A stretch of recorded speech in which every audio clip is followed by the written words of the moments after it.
Hi guys, welcome to Sim Raid YT. Today we're in the Raid Shadow Legends in the dungeon maps, and we'll be in the Minotaur's Labyrinth.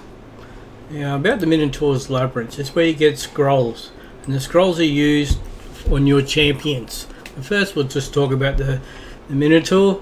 He has a Tremor Stomp, attacks all enemies, deals double damage to enemies with hex debuffs, damage is based on attack. He has Swift Doom skill, attacks all enemies, places a hex debuff for 5 turns on a random target. This debuff cannot be resisted, so it means whatever happens you can't stop when he uses it against your champions. Damage is based on your attack.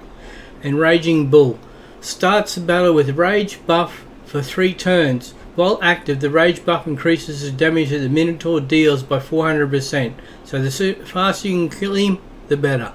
Once the Rage buff expires, the Minotaur will become dazed and will receive a dazed debuff for 1 turn. While active, the dazed debuff increases the damage the Minotaur receives by 200%. Once the dazed debuff expires, the Minotaur will once again receive a Rage buff for 3 turns, starting the cycle over. These buffs and debuffs cannot be blocked or removed by skills that remove debuffs. His Almighty Immune passive, immune to stun, freeze, sleep, provoke, block active skills, block passive skills, fear, true fear, petrification, debuffs. Also immune to HP exchange effects, HP balancing effects, and cooldown increasing effects. How it works. Minotaur looks impressive but is actually very straightforward. He puts out a hex debuff that exploits to heavily damage your champions. The hex can't be resisted, but damage is just damage. Enough defense, buffs or healing will take care of it. The Minotaur also has a key weakness. Every 3 turns he takes a triple damage from all attacks. If you're struggling to defeat him, try waiting till his defenses are down to lay on the damage. However, most high level teams can beat him regardless of this state.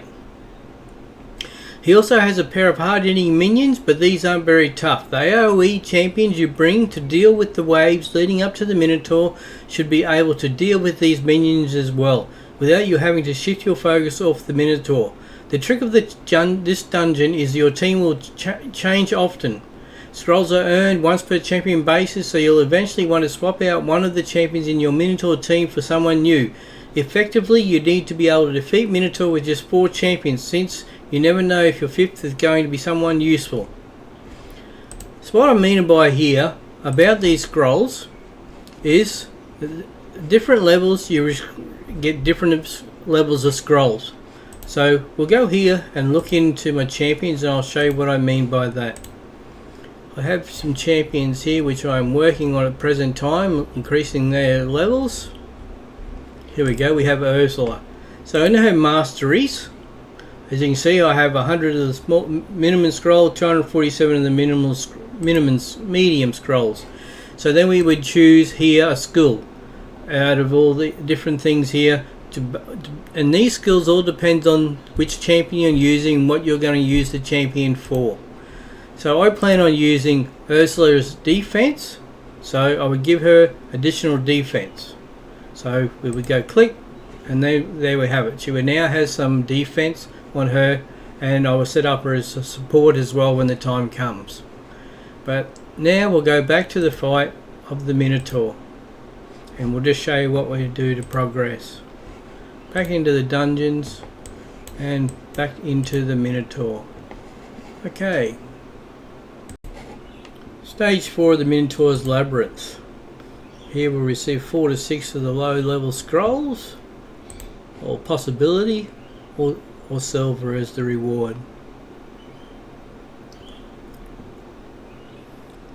Just remember we have 4 champions which are maxed out on their scrolls, and only 1 champion here we're focused on when getting scrolls. And we received some silver again, and we leveled up Ursula as well. Okay, that's Minotaur's Labyrinth Stage 4. Thank you.